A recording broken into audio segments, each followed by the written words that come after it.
बिस्मिल्लाहिर्रहमानिर्रहीम। नाज़रीन अस्सलाम वालेकुम, मैं हूँ इमरान वसीम। नाज़रीन, आज की इस वीडियो में ज़रदारी हुकूमत की, सिंध हुकूमत की करप्शन की एक नई दास्तान आप नाज़रीन के साथ शेयर करेंगे। और इस खबर की नाज़रीन हैरान कुन बात यह है कि सिंध हुकूमत की इस मुबैना करप्शन का दिफा करने के लिए कप्तान का खिलाड़ी अदालत में पेश होता है। और जब कप्तान का खिलाड़ी अदालत में पेश होकर सिंध हुकूमत की इस मुबैना करप्शन का दिफा करता है तो अदालत की जानिब से और जजेस की जानिब से कप्तान के खिलाड़ी से क्या सवालात पूछे जाते हैं, उनसे क्या कहा जाता है, एक तो ये आप नाज़रीन को बताएंगे और इसके साथ साथ अदालती कार्रवाई का अहवाल भी आप नाज़रीन के साथ शेयर करेंगे। दूसरी खबर में हम बात करेंगे वफाकी दारुल हुकूमत इस्लामाबाद में ये अफवाहें गर्दिश कर रही हैं कि हुकूमत की जानिब से जस्टिस काजी फाइसा के खिलाफ मिसकंडक्ट का एक नया रेफरेंस सुप्रीम जुडिशल काउंसिल में दायर किया जाएगा। इस खबर की हकीकत पर भी आप नाज़रीन के साथ बात करेंगे। क्या वाकई ऐसा है कि हुकूमत जस्टिस काजी फाइसा के खिलाफ मिसकंडक्ट का एक नया रेफरेंस सुप्रीम जुडिशल काउंसिल में दायर करने जा रही है? इस पर भी आप नाज़रीन के साथ बात करेंगे। लेकिन दोनों खबरों की तफसीलात शेयर करने से पहले मैं क्विकली दो अहम खबरें आप नाज़रीन के साथ शेयर करना चाहूँगा। पहली खबर है NA-75 डस्का के हवाले से। आज इलेक्शन कमीशन में सुप्रीम कोर्ट ऑफ पाकिस्तान में अपना एक नया जवाब जमा कराया है। इस जवाब में इलेक्शन कमीशन की जानिब से क्या कहा गया है ये आप नाज़रीन को बताएंगे। और दूसरी खबर में हम गुफ्तगू करेंगे मौलाना फजल रहमान के उस बयान पर जिसमें मुखातिब तो वज़ीर आज़म इमरान खान थे, लेकिन शायद निशाना जो है वो साबिक वज़ीर आज़म नवाज शरीफ को बनाया गया है। कल नाज़रीन सुप्रीम कोर्ट ऑफ पाकिस्तान में NA-75 डस्का के हवाले से इलेक्शन कमीशन के फैसले के खिलाफ पाकिस्तान तहरीक इंसाफ के जो उम्मीदवार हैं अली असद मलिक की अपील पर समाअत होने जा रही है। आखिरी समाअत पर सुप्रीम कोर्ट ऑफ पाकिस्तान की जानिब से ये ऑब्ज़र्व किया गया था कि जुमे के रोज़ ना सिर्फ पाकिस्तान तहरीक इंसाफ के उम्मीदवार की अपील पर समाअत की जाएगी, बल्कि उस समाअत को मुकम्मल करने के बाद फैसले को रिज़र्व कर लिया जाएगा। और आखिरी समाअत पर सुप्रीम कोर्ट ऑफ पाकिस्तान ने इलेक्शन कमीशन को अपना एक नया जवाब सुप्रीम कोर्ट ऑफ पाकिस्तान में जमा कराने का हुक्म दिया था, जो आज इलेक्शन कमीशन की जानिब से सुप्रीम कोर्ट ऑफ पाकिस्तान में जमा करा दिया गया है। इलेक्शन कमीशन अपने जवाब में ये कहता है कि चीफ सेक्रेटरी पंजाब को 7 मरतबा टेलीफोनिकली रब्ता किया गया, लेकिन चीफ सेक्रेटरी के साथ रब्ता करने के बावजूद उनसे कॉन्टैक्ट ना हो सका। इसी तरह से इलेक्शन कमीशन ने अपने जवाब में ये भी कहा है कि IG पंजाब के साथ दीगर जो सरकारी मशीनरी थी उनके साथ भी रब्ता करने की कोशिश की गई, लेकिन उनके साथ भी रब्ता ना हो सका। इलेक्शन कमीशन अपने जवाब में ये कहता है कि हल्के के 38 पोलिंग स्टेशन पर फायरिंग के वाक़यात पेश आए और हल्के के 54 पोलिंग स्टेशन पर जो टर्न आउट था वो 35% से भी कम था। जो 20 प्रिजाइडिंग अफसरान लापता हुए थे उनका जिक्र भी इलेक्शन कमीशन ने अपने इस जवाब में किया है। अब देखना ये होगा कि इलेक्शन कमीशन के इस जवाब के बाद कल सुप्रीम कोर्ट ऑफ पाकिस्तान में जब मुसम्मिक नवाज़ की उम्मीदवार नौशीन इफ्तिखार के वकील सलमान अकरम राजा पेश होंगे, उनकी जानिब से दलाइल दिए जाएंगे। तो दलाइल मुकम्मल होने के बाद सुप्रीम कोर्ट ऑफ पाकिस्तान की जानिब से इलेक्शन कमीशन के इस फैसले के खिलाफ क्या फ़ैसला महफूज किया जाता है, क्या कोई मुख्तसर फ़ैसला सुप्रीम कोर्ट ऑफ पाकिस्तान सुनाएगी, ये तो कल ही पता चलेगा। दूसरी जो खबर थी, मौलाना फजल रहमान ने जो एक बयान दिया है जिसमें मुखातिब तो वज़ीर आज़म इमरान खान थे, लेकिन निशाना बज़ाहिर जो है वो साबिक वज़ीर आज़म नवाज शरीफ थे। मौलाना फजल रहमान की जानिब से ये बयान दिया गया है कि तमाम दोस्तों को साथ लेके आगे बढ़ना है। जंग में मोर्चे तब्दील होते रहते हैं, तहरीक चलती रहती है, चाहे कोई साथ रहे या ना रहे। आगे चल के मौलाना फजल रहमान ये बात करते हैं कि सियासत बुज़दिली का नाम नहीं है, सियासत बुज़दिली का नाम नहीं है, सियासत जुर्रत का नाम है। सियासत में इक़्तिदार नहीं, जेल में भी जाना पड़ता है।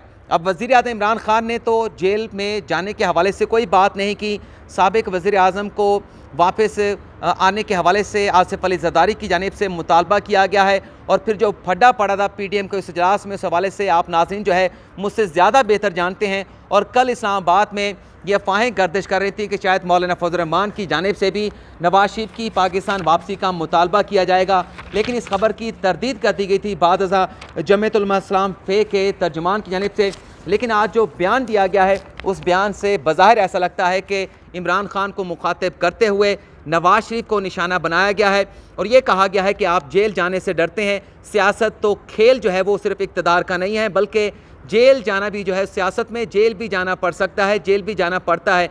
तो ये एक बड़ा बयान जो है वो मौलाना फजल रहमान की जानिब से दिया गया है। आज वो वर्कर कन्वेंशन से खिताब कर रहे थे। अब अपनी दो खबरों के हवाले से गुफ्तगू का आगाज़ करते हैं कि सिंध हुकूमत की करप्शन की नई दास्तान क्या है। नाज़रीन, सक्खर में ये हुआ था कि महकमा इरिगेशन के कुछ बंगले थे, उस बंगले की ज़मीन को जो है वो महकमा आपाशी से ट्रांसफ़र करके महकमा रेवेन्यू को ट्रांसफ़र कर दिया गया। और जैसे ही वो बंगला महकमा आपाशी से रेवेन्यू को ट्रांसफ़र किया जाता है तो वज़ीर आला सिंध की जानिब से उस बंगले को, उस कदीम बंगले को जो है एक मेंबर सिंध असम्बली को अलाट कर दिया जाता है। जावेद हुसैन शाह उनका नाम है। लेकिन जब ये बंगला लीज़ पर अलाट कर दिया जाता है तो एक शहरी की जानिब से इस इक़दाम को, लीज़ की इस अलाटमेंट को अदालत में चैलेंज किया जाता है और फिर सिंध हाई कोर्ट की जानिब से उस लीज़ को ना सिर्फ ख़त्म कर दिया जाता है, बंगले को खाली कराने का हुक्म दिया जाता है, बल्कि उसके साथ साथ उस बंगले को डिमोलिश करने का भी सिंध हाई कोर्ट की जानिब से फ़ैसला दिया जाता है। और फिर उस फैसले को जावेद हुसैन शाह की जानिब से सुप्रीम कोर्ट में चैलेंज किया गया और कल सुप्रीम कोर्ट ऑफ पाकिस्तान में इस अहम मुकदमे की समाअत हुई। जब इस केस की समाअत हो रही थी तो अदालत की जानिब से महकमा आपाशी के हुकाम को मुखातिब करते हुए ये सवाल पूछा गया कि किस कानून के तहत जो बंगला महकमा इरिगेशन की मलकियत थी उसे किस तरह से महकमा रेवेन्यू को ट्रांसफ़र किया गया, इसकी मंजूरी क्या सूबाई काबीना से ली गई थी, जिस पर महकमा आपाशी के महकमा इरिगेशन के हुकाम की जानिब से अदालत को ये बताया गया कि सूबाई काबीना से तो इस बंगले की लीज़ आउट करने के हवाले से या ट्रांसफ़र करने के हवाले से कोई मंजूरी नहीं ली गई थी, लेकिन वज़ीर आला सिंध की जानिब से इस बंगले के हवाले से मंजूरी जो है वो ज़रूर दी गई थी। और जिस पर अदालत की जानिब से सवाल ये पूछा गया कि अब वज़ीर आला सिंध जो हैं वो आसमान से उतरे हैं, वज़ीर आला का काम जो होता है वो आइन और कानून के मुताबिक अपनी ज़िम्मेदारियाँ सर अंजाम देना होता है। वज़ीर आला सिंध जो है वो महकमा इरिगेशन के बंगले को किस तरह से महकमा रेवेन्यू को ट्रांसफ़र कर सकते हैं, इस ज़मीन को किस तरह से महकमा आपाशी से महकमा माल को ट्रांसफ़र किया जा सकता है। जिसके बाद कप्तान के खिलाड़ी जो अभी कुछ दिन पहले जो है वो सेनेट के इंतखाबात में सेनेटर मुंतखब हुए हैं, अली ज़फ़र उनका नाम है, मारूफ कानूनदान हैं, वो पेश होते हैं महकमा आपाशी की जानिब से और अदालत को ये बताया जाता है कि कानून के तहत महकमा आपाशी ने ये जो बंगला था इसे महकमा माल को ट्रांसफ़र किया था। इसके बाद अदालत जो है वो अली ज़फ़र को मुखातिब करते हुए ये कहती है कि आपका ताल्लुक़ जिस बरादरी से है वो ऐसे इक़दामात के ख़िलाफ़ है, क्योंकि अली ज़फ़र जो है पाकिस्तान तहरीक इंसाफ का हिस्सा बन चुके हैं। वज़ीर आज़म इमरान खान का करप्शन के हवाले से एक बयानिया मौजूद है और वज़ीर आज़म इमरान खान बार बार एक बात को दोहराते हैं कि करप्शन पर किसी को NRO नहीं दिया जाएगा। और शायद इसी बात को लेकर जस्टिस मुशीर आलम की जानिब से बैरिस्टर अली ज़फ़र से ये सवाल पूछा गया कि आपका ताल्लुक़ जिस बरादरी से है वो ऐसे इक़दामात के ख़िलाफ़ है। अब तो आप सेनेटर बन चुके हैं, अब तो आप पार्लिमान में आ चुके हैं। जिसके बाद अदालत ने कहा कि इस बात का तयन जो है वो हम करेंगे कि क्या इस बंगले को मनपसंद रुकने असम्बली को अलाट किया जा सकता था या नहीं किया जा सकता था। जिसके बाद अदालत की जानिब से आइंदा समात जो कि आइंदा हफ्ते होने जा रही है, सेक्रेटरी आपाशी को तमाम रिकॉर्ड के साथ, और रिकॉर्ड कौन सा 1931 से लेकर अब तक का तमाम रिकॉर्ड के साथ जो है वो सेक्रेटरी आपाशी को तलब कर लिया गया है, एडवोकेट जनरल सिंध को तलब कर लिया गया है और उसके साथ साथ तमाम जो भी रिकॉर्ड है मुतलका वो भी अदालत की जानिब से तलब कर लिया गया है। अब हम अपनी आखिरी खबर के हवाले से गुफ्तगू का आगाज़ करते हैं। जो वफाकी दारुल-हुकूमत में अफवाहें चल रही हैं कि शायद जो है हुकूमत जस्टिस काजी फ़ाइज़ के ख़िलाफ़ मिसकंडक्ट का एक नया रेफरेंस दायर करने जा रही है। इस हकीकत का, इन अफवाहों का जो मैंने अपने सोर्स के ज़रिए पता चलाया है तो मुझे तो ये बताया गया है कि ये तमाम के तमाम जो ख़बरें या अफवाहें गर्दिश कर रही हैं इसका हकीकत के साथ कोई ताल्लुक़ नहीं है। हुकूमत से मुझे बताया गया है कि हुकूमत से तो वो पहला रेफरेंस नहीं संभाला जा रहा जो हुकूमत की जानिब से जस्टिस काजी फ़ाइज़ के ख़िलाफ़ सुप्रीम जुडिशल काउंसिल में दायर किया गया था। तो इन हालात में हुकूमत जस्टिस काजी फ़ाइज़ के ख़िलाफ़ एक नया रेफरेंस दायर करने का कैसे सोच सकती है। लेकिन नाज़रीन, जहाँ से ये ख़बरें फ्लोट हुई हैं उसमें यह भी बताया गया है कि ये जो रेफरेंस है इसे तैयार करने की ज़िम्मेदारी सुप्रीम कोर्ट के साबिक जज जस्टिस शेख अज़मत सईद को सौंपी गई है। तो आज इस हवाले से भी जानने की कोशिश की गई, ख़रीदने की कोशिश की गई।